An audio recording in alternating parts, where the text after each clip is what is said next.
Hi, I'm Courtney Carr, Director of Marketing and Education for CAPSA. Thank you for joining today's Copper and Copper Alloy Rod Production and Usage presentation presented by Jim Mickle from the Copper Development Association. Jim is the Manager, Technical Service for Copper Development Association. He has worked in the metal and corrosion industry since 1973, including the copper and brass, zinc, and steel industries. He has held positions in research and development, technical service, product development, market development, and sales development. Jim operated his own metallurgical consulting business and taught metallurgy courses for ASM International for over 10 years.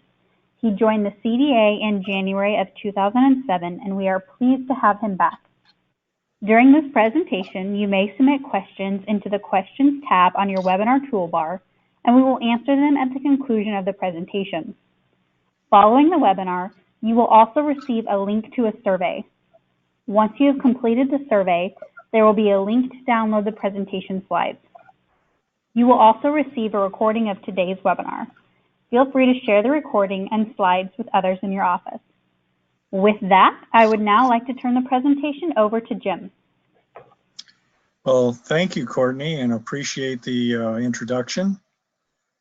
And welcome to all those who are online viewing this presentation. This is the second time I've talked about this subject for the Copper and Brass Service Center Association. The first time was a number of years ago, but always in preparation or before a tour of one of the CAPSA members' plants.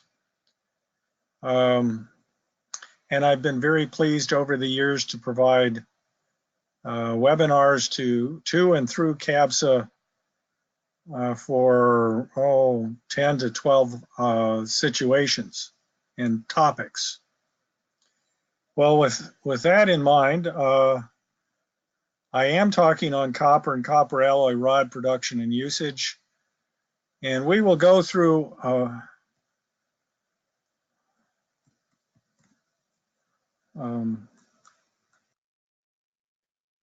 Courtney. There we go. Sorry, I had to get the right button to move it forward. This is the overview of what I'm going to talk about. I'm going to talk about copper market segments, and I must put in an apology. I have U.S. consumption of copper materials in 2013. It's the last pie chart I have. I like pie charts, but we'll talk about that in a moment. Copper rod production overview. We'll talk in relatively depth on wheel casting technique and upcasting, but there's a couple other techniques which I'll mention when we get there. We'll talk about brass rod production overview, extrusion. That's not casting, but extrusion. And then we'll into in the variety of portions, casting, extrusion, finishing, packaging, etc.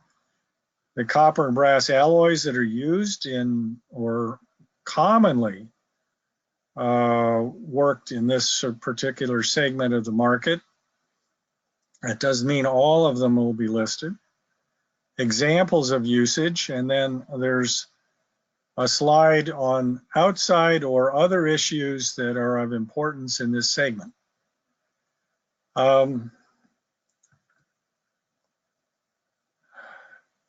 Here we are with U.S. consumption of copper and copper products, copper alloy products in 2013.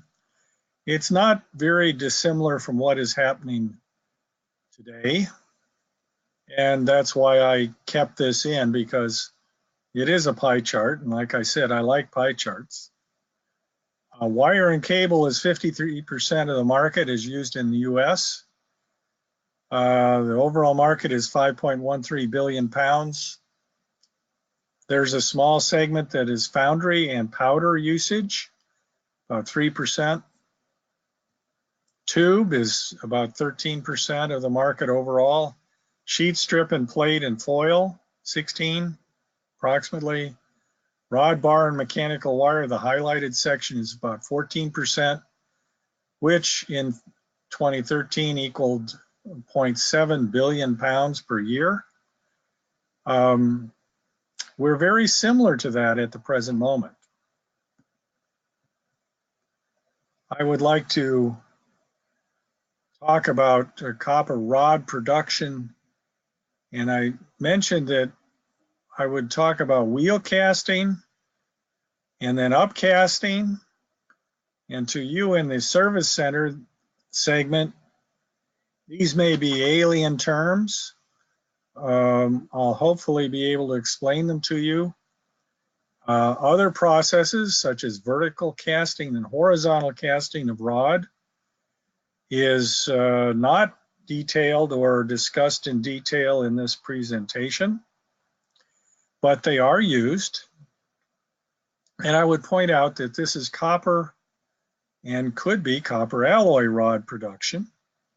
You can produce copper alloy rod in all of these ways and techniques as well. It is not just copper, although the wheel casting illustration will be copper, but it can be used in other alloy families.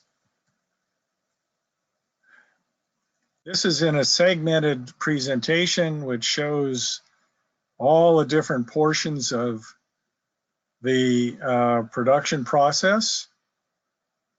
And a lot of copper, pure copper, is produced from cathode, which is produced at the mine source and is 99.99+ % pure. If you're producing a material such as copper alloy rod, you may use other input materials. But generally, in this particular situation, you use a shaft furnace. In copper rod alloy production, you may use an electric arc furnace. Out of the electric arc furnace or shaft furnace, which is the basic melting facility, you may wait until it's completely melted and tested to make sure that everything is okay. You may run it through an upper launder or an area where it moves the metal into the skim basin. The skim basin in this case is a holding pot whereby an operator or operators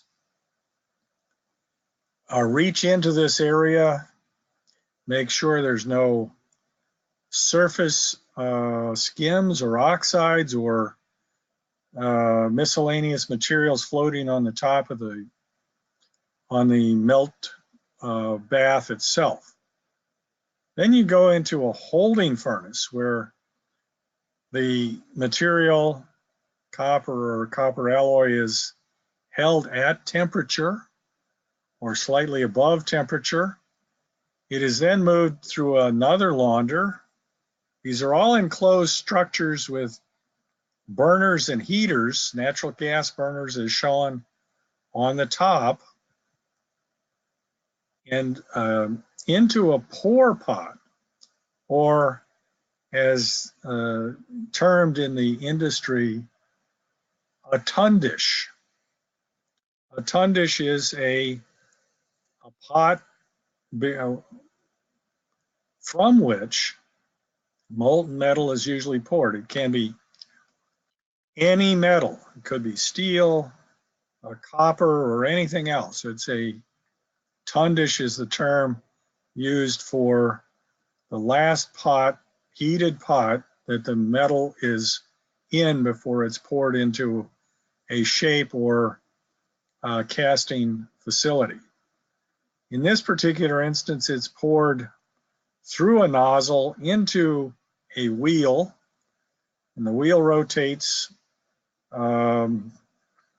And then the copper bar, copper alloy bar, is extracted out of the top and to the right, or whichever way the line is going, in this case to the right. Now let me just point out that the wheel caster does not always cast a round bar or round product. Many times, and I would say most times, because I've worked in plants with a wheel caster, the product coming out, or the bar coming out, has a rectilinear or very odd shape, but it is still extremely hot and malleable. From there, you take it from the casting wheel through a series of extractor rolls and through a series of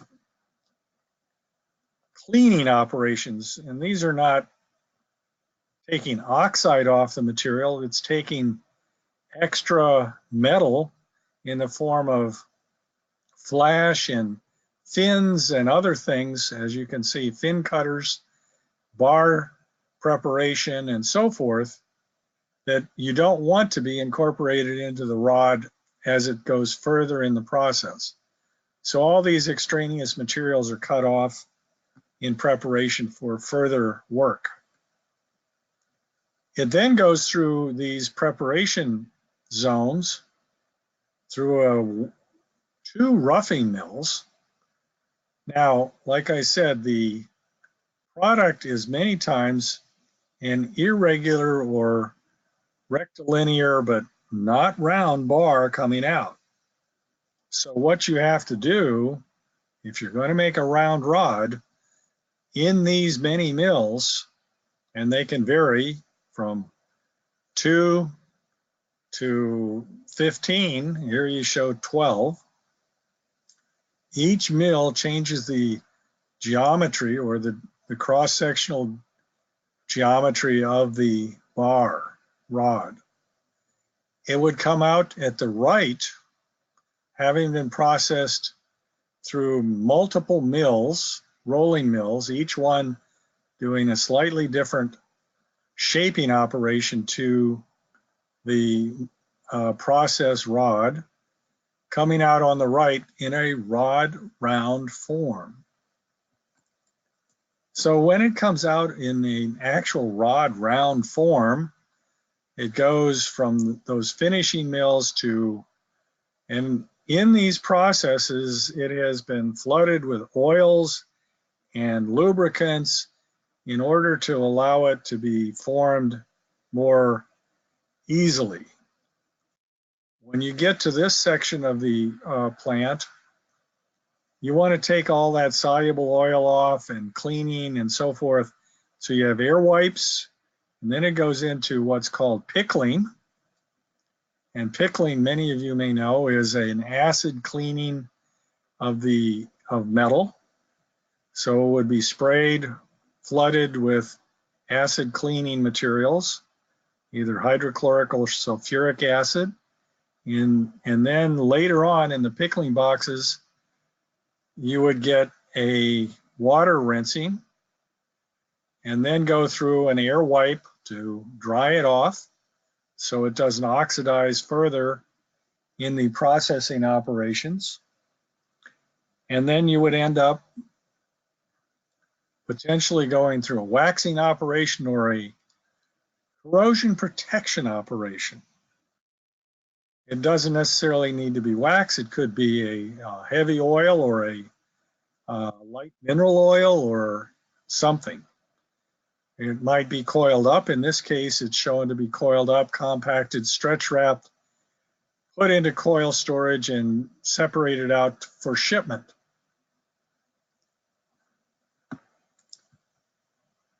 Another way of production is an upcaster. An upcaster is sort of what it says. And it sounds silly, but you're casting a rod vertically up. Again, this may be round or it may be shaped.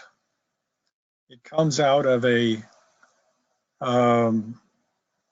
melting pot, which is below grade usually in the plant. In other words, below the floor. It is brought out of the pot by a seed rod. That is a steel rod which is dipped into the molten copper or copper alloy, which then solidifies on the rod and is slowly withdrawn so that the copper rod moves vertically up. It goes through a cooling operation, both moist, in other words, it is water cooled and air cooled as it comes up, usually bent horizontally when it's still warm, goes through rolling, and this is very brief in how this drawing is put together. The rolling operation can be split. It can be hot rolling and cold rolling. And after the hot rolling, which can bring it down to whatever size you or the plant wants, it can be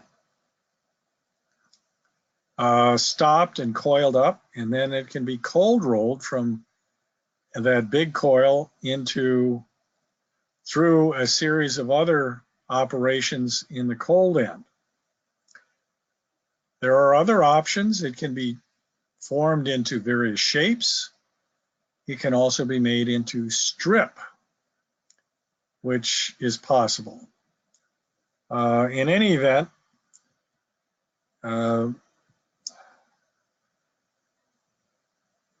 let's go back here.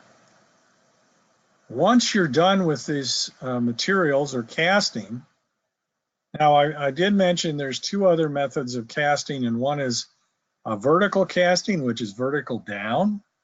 The other is a horizontal casting, which is horizontal just as you're thinking of it.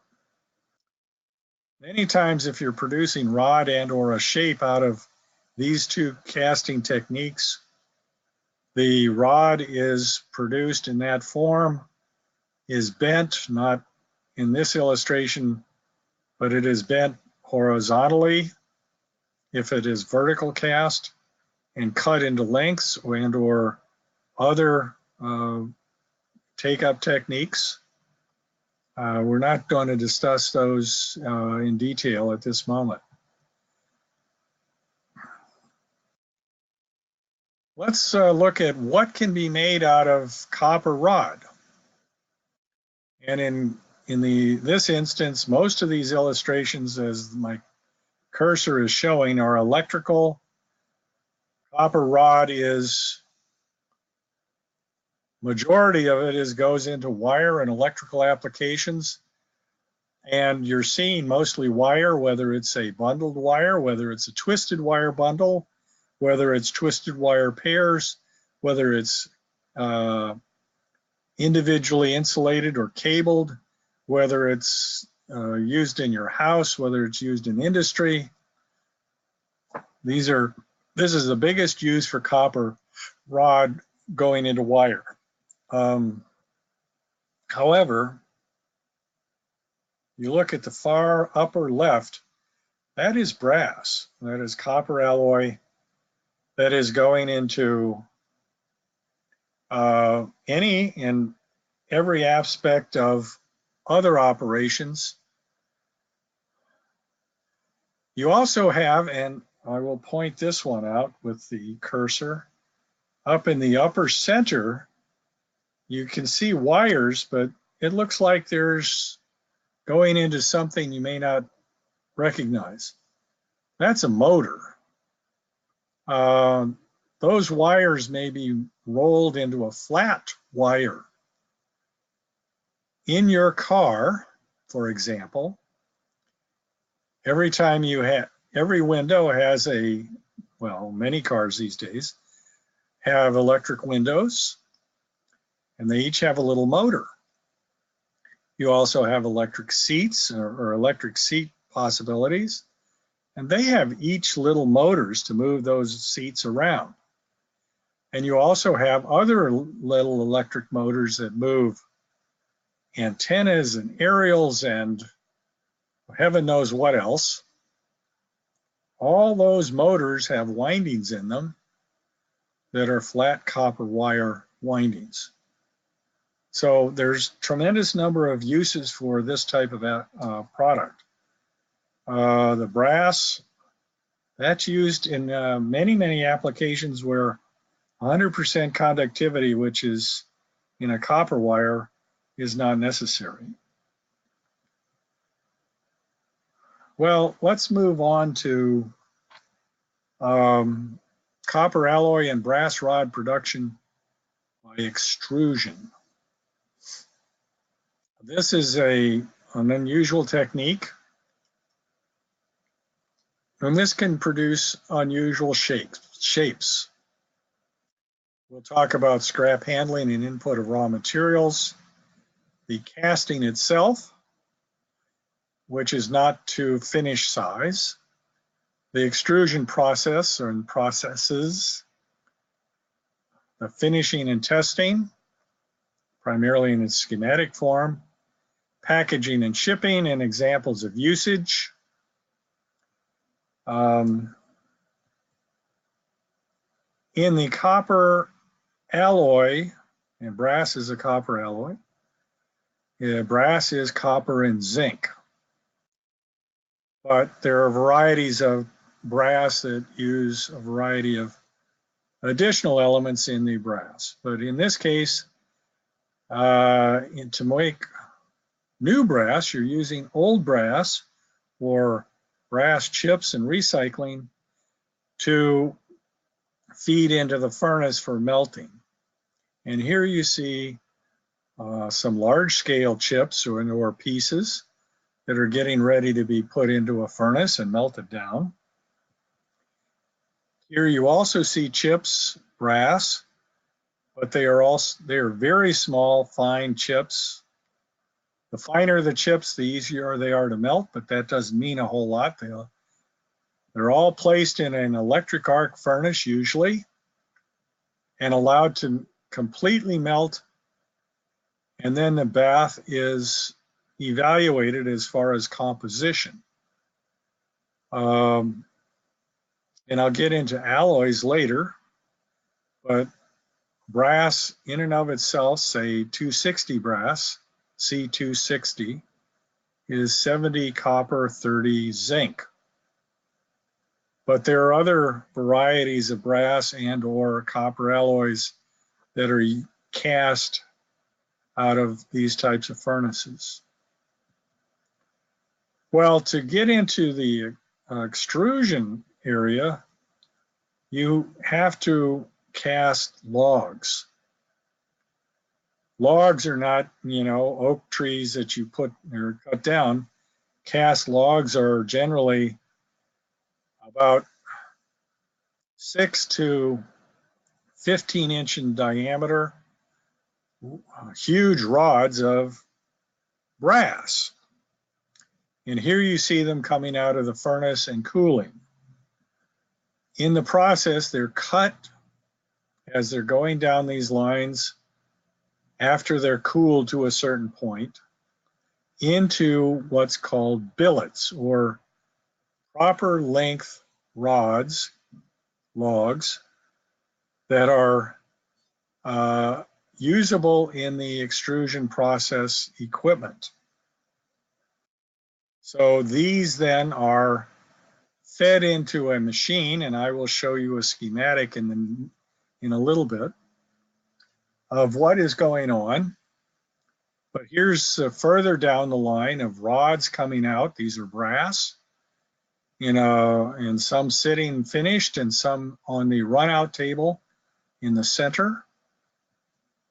And here's another shot of some of the process equipment, and you see lights and heat and fumes.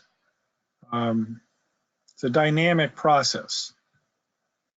And at the other end of the whole process is an individual that is bundling the smaller size diameter rods into what's a bundle, a lift, and then they put them on a rack. There's also coiled extruded rod, and here you see that. And some people, some companies like a coiled rod as for feedstock or input stock. Well, let's go into the extrusion process by examining an extrusion press in detail, just to give you an idea of what's happening, because once you're looking at an extrusion press, you don't see what's going on inside for sure. And it's not transparent. Okay, the actual billet, which is here, it's dark. That's the working piece. Here's the ram and hydraulic press. Here's the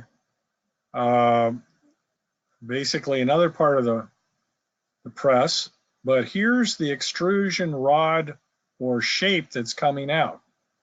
Now here's the run out table and a shear if you need to cut that.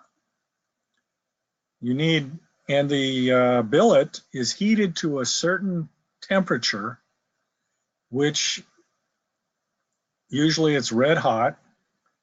It allows the metal to be pressed through the die, which is right there, which gives the metal the shape as it's running out of the extrusion and coming out the run out table. This is generally the most common, but not the only way you can extrude metal. There are actually 4 ways to do it that I'm going to illustrate. The one we were looking at and I had a detailed illustration on is direct extrusion, which is illustration A here. Okay, so I won't go into that any further, but we've talked about that pretty much. Illustration B, is indirect extrusion. Now, direct extrusion A fairly much speaks for itself. You're pushing from one end and it comes out the other. But indirect extrusion is pushing from the left, in this case, but the actual material that is being produced also comes out to the left. It's and the workpiece is in the same place in the center and heated in the extrusion press. Of course, this requires a tube mandrel pushing on the billet. Okay, so if you want anything that is a tube or hollow extrusion, you need to start with illustration C. In this case, you're extruding again to the right, but by using a press or a press from the left that has a rod, an interior rod in the middle that pierces the billet and allows a tube to come out and or a hollow shape to come out to the right. This is very helpful and very useful, obviously.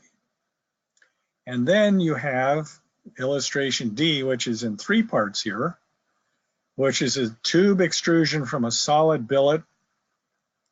So you don't have a piercing operation as in C. You have a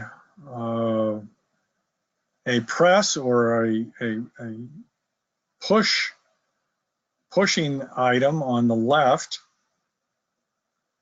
that has a piercing device in the center. And as you push or place pressure to this billet, the piercing device enters and pierces the billet in this form, as you see in the second illustration down, and you end up producing a hollow shape coming out to the right by this technique. So it requires two items entering the billet from the left. So you can produce lots of different things using these different techniques. Let's go through various stages of extrusion and processing. And this shows some of the processing of casting as well, or processing of a billet after it's cast and or in other processing. You have a preheating stage where it makes it easier for a product to be processed. In this case, you're extruding it through a die and coiling it. But the coiling or the heating and processing produces an oxide on the surface of the processed material. Therefore, you send it to a pickling operation, cleaning operation. Again, usually acid, followed by a water rinse. Many times in intermediate, if you are in acid pickling, you go through a neutralization stage, another tank, and then a water rinse. And then it's taken down to another processing line where it can be drawn into smaller diameter product or eventually into wire. But the drawing operation here goes through a die. And then there's subsequent operations where it's flattening and or straightening the rod or doing a different process after the drawing. Then you go through a testing stage. This is ultrasonic or other types of testing. Then it can go through a cutoff line where it's cut into lengths. If there's any problems with straightness, flatness, or other concerns in quality, you can go through a straightening and or treating operation and then stacking and packing of the product. Let's talk about basic extrusion. Many of you have children, and well, hopefully all of you brush your teeth. The dentist is very pleased with you all. You use toothpaste, but by using toothpaste, you extrude the toothpaste out of the tube. You didn't know you were doing that. And on the left, you see toothpaste extruded and you end up with stripes in it. Well, that's all cute and everything, but if you have children, many times you buy sparkly toothpaste that comes out in a star shape, which they get excited about, and then that allows them to brush their teeth better, hopefully. Well, that star pattern in the tip of the tube is an actual die. And that die is a shaping mechanism. Obviously, the toothpaste is malleable and doesn't need to be heated. But this is essentially what happens in the extrusion process with metal. You need to turn it into a semi-usable material in extrudable material by heating it. So next time you brush your teeth, you'll be extruding. Extruded shapes. Now, I've given many illustrations here, and these are all copper alloys. A lot of extrusions and or cast are round. They're rods. But then you can have a square cross section, or a rectangular cross section, or a hexagonal cross section in a bar. Well, those are all solids. But as I said, you can pierce the bar or do something to it in the extrusion or processing. You can end up with a square cross section with a hole in it. Or you can make that into nuts by threading the inside to make that into a nut going on a bolt. Interesting. You could make a round cross section with ears that allow it to be secured onto a structure, or a unusual shaped cross section which is hollow. Then you have unusual cross sections that are channels of various ways, and the T or feet on this would allow it to be screwed down, and this could be a door threshold or a something like that. And you have channels like this which slip into each other, or you have extruded shapes that can be a flush lap joint, where you can braze or weld that to form a complete structure. You have cinch lock, where they lock together. They're interlocking, where you don't have to weld or braze or solder. You may solder afterwards just to make sure it's solid joint. Then you have dovetail, where it slips in a channel. That's a mechanical connection. And you also have a spline joint. Very interesting, very possible. You use all these different things in various ways. Well, here are some of the unusual shapes besides the ones I showed you earlier that can be made in this applications. And these are all brass, believe it or not. Here at the bottom right, you see all kinds of channel shapes and so forth. Some of them with star cross sections. In the lower left, you have hex, an elongated hex. You have an L shape. You have a variety of other shapes. You have hollow, hexagonal shapes or tubes. You have all kinds of things that can be made.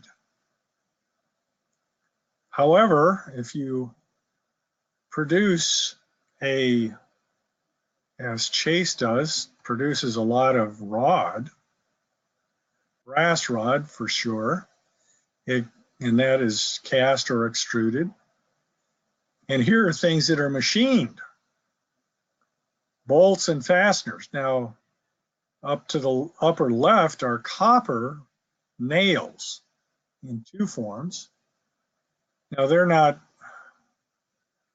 you take a wire and you cold head that in one operation and you make a nail, or you make a nail with all those little channels or ferrules on it that doesn't want to back out once you pound it in.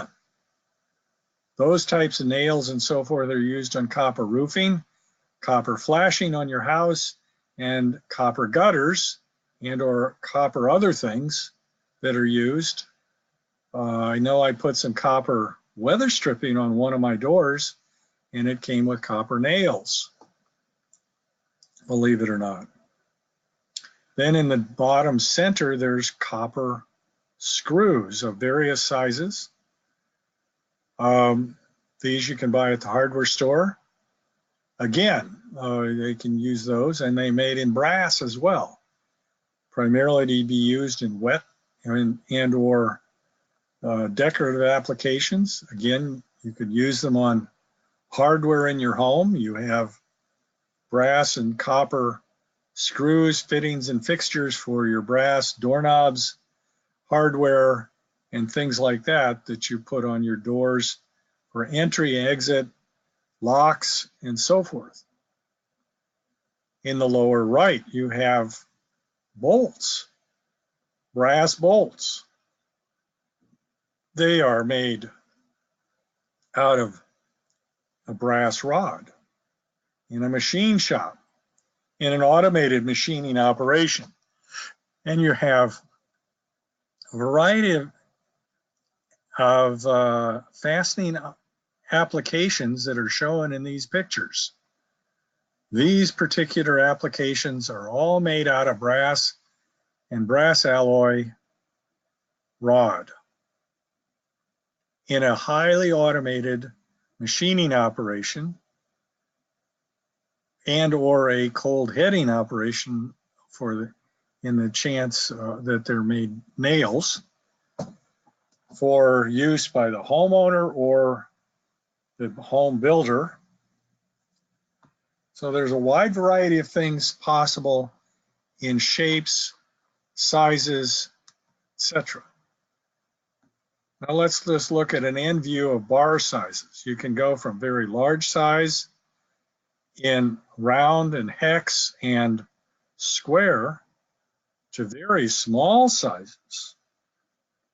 If you're making those nails in copper, for example, you would probably feed a copper alloy or copper rod directly through a cold heading machine, and that particular nail size, the rod would be chosen for that size. So the machines would be fed automatically out of a bin. You'd have a whole bunch of rods feeding them.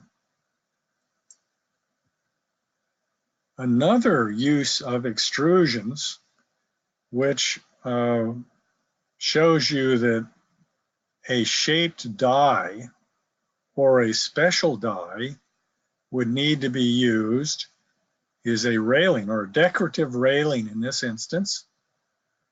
Now, I know many of you have walked down a railing that has a very pretty brass or copper alloy railing to it, not just a tube, and you wondered, wow, that's cool. How'd they do that? Well, the main part of the railing is an extrusion in that particular shape, which is the final shape. However, once you get to the end of the railing, those are usually cast shapes or cast pieces that are made in the same alloy family and then soldered and or brazed onto the end of that material and sanded down into it. So it gives it all one color family piece. These are very popular both in business applications and sometimes in home and or apartment building applications. So look for those. Now let's just talk about standard shapes. I said there's many standard shapes. You have rounds, not only in this illustration shows copper materials, which are obviously the coppery colored materials, but also brass. There can be some bronze and or alloys that have some constituents, alloying elements in them that give them certain characteristics, but until you analyze them are not discernible from a regular brass alloy. Or you can have sections that are like this, that are stepped and are rounded or shaped in various ways, or starred or splined. And once they're put through a machining operation, they can come out with all kinds of different parts, pieces, and assemblies made from them.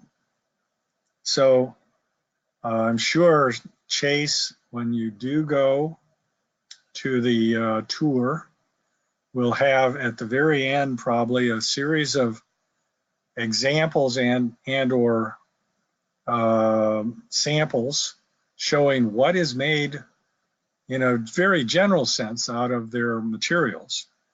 Finished parts, Here's another series of brass bars, and you'll note the smaller ones, the smaller rods, the smaller shaped items are bundled together for ease of handling and shipment. Obviously, when you get very large rods, they're hard to handle many times in a large bundle. Sometimes they are stacked or racked individually. Be that as it may, this is a wide variety of brass bars which are being shown. Here's copper bars and copper rods, again in a wide variety of shapes, primarily round and square. But I want to point out there can be custom shapes made using the extrusion process. And I'll point, here's the extrusion shape, and here's what's machined out of it. Here's the extruded shape. Here's what's machined out of it. Here's the extruded shape, and here's what's machined out of it. And here are some machined parts out of bars. In this case, round. In this case, it would be rectangular or square. But you can make all kinds of things. You would take the extruded bar, cut it into pieces, and then run that through a machining operation to give you these. And these are many times electrical parts of various dimensions that fit into a system.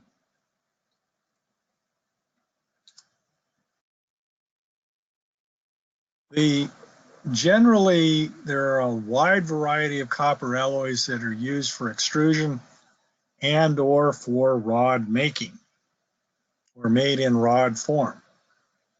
They run from basic copper to leaded coppers, which is copper with a little lead in it.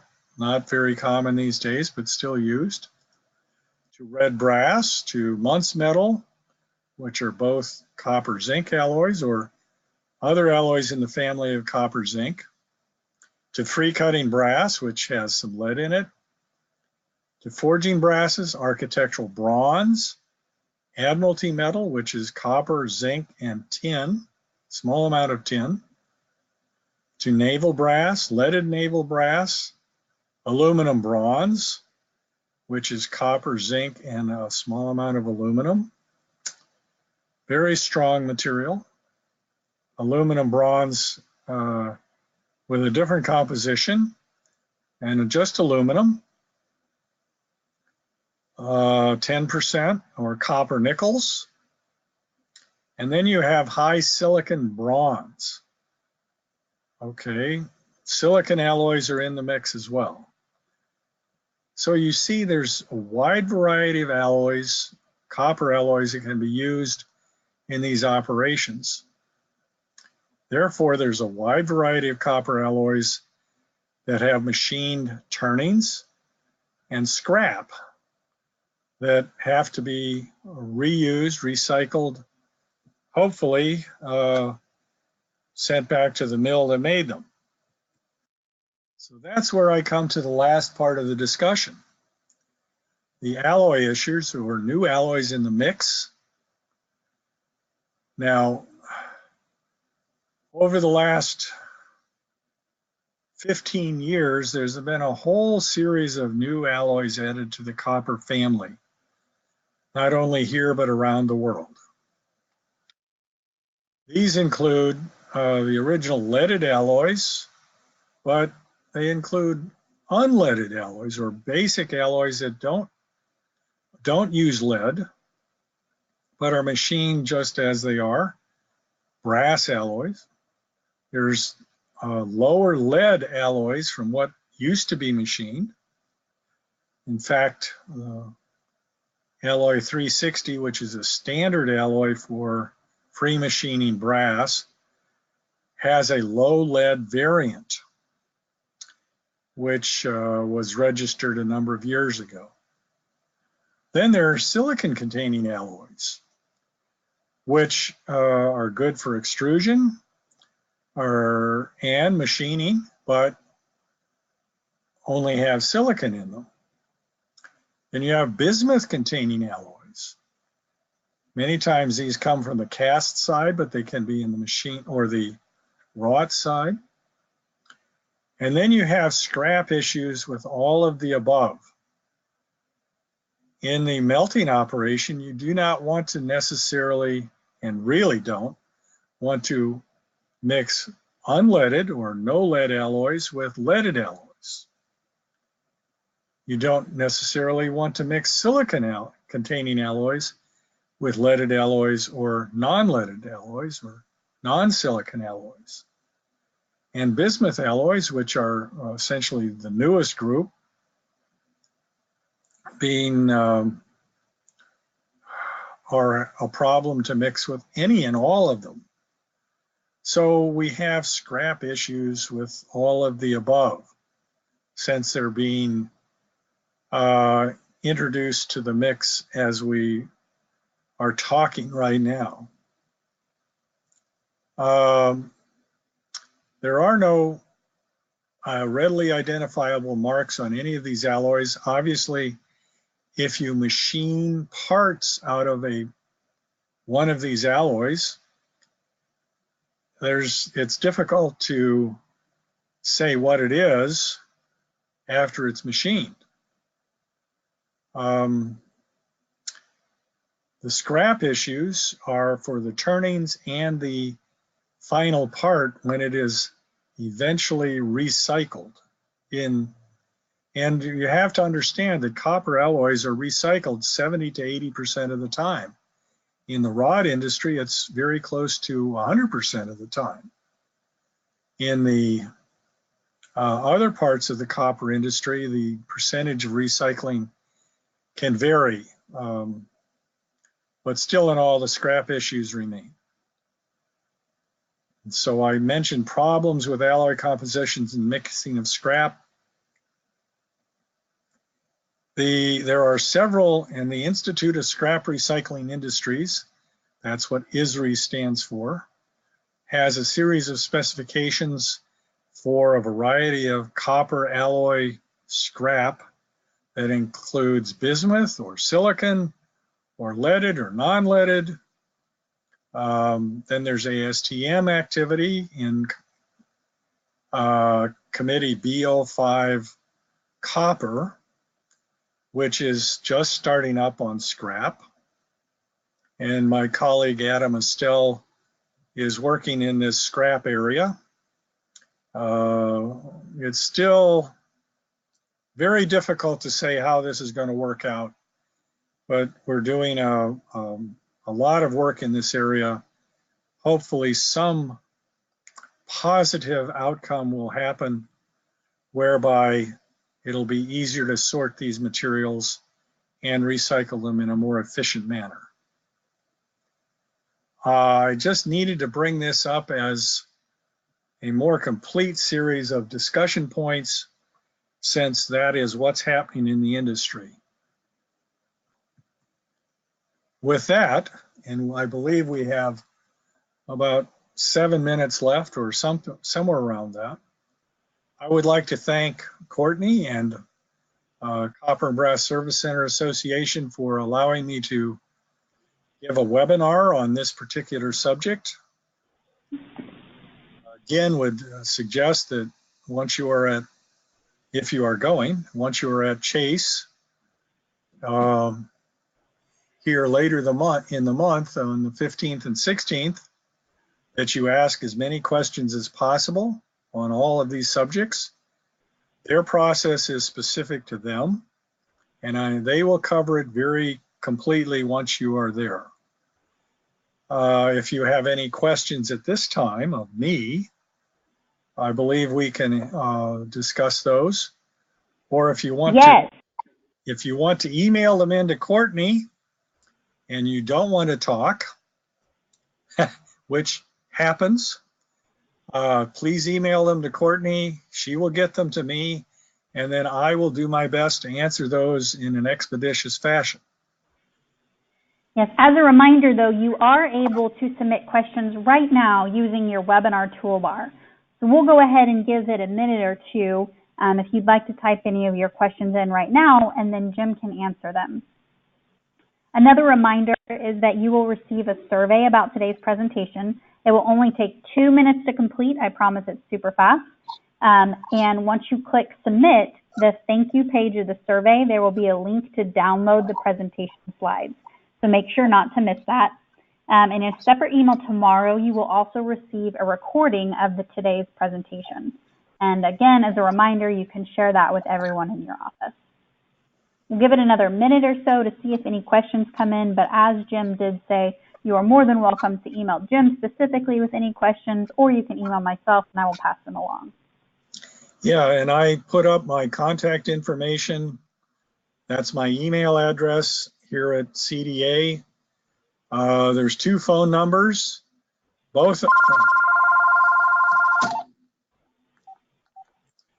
of them report to me as opposed to someone else. And I will be, if I do not answer right away, I will be happy to get back to you and answer your questions, any and all questions that you have concerning any of these topics discussed, or something that might bear on these topics but is of interest to you only. All right, Jim, it looks like we didn't have any questions come in at this time, so we'll go ahead and wrap up the webinar. Thank you, Jim, again for presenting, and thank you to everyone on the line for listening. Have a great rest of your day.